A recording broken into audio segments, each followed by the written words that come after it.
Globus Gates here in Pacific Palisades. We're in the wildland-urban interface, and people love their wood under their overhangs, just like these guys. Just this is not wood. This is powder-coated aluminum, double powder-coated aluminum for the wood grain. And this is ignition-resistant, this is fire-resistant, and termites don't eat it. It's the right stuff for the wildland-urban interface in areas where wildfires came through or may come through in the future.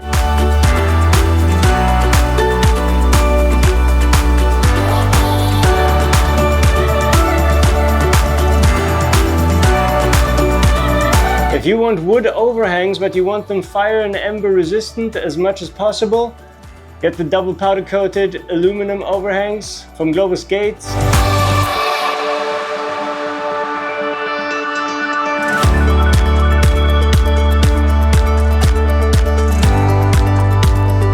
If you love wood for your overhangs and you want a fire-resistant, ember-resistant material, give us a call at Globus Gates and your overhangs will look as beautiful as these.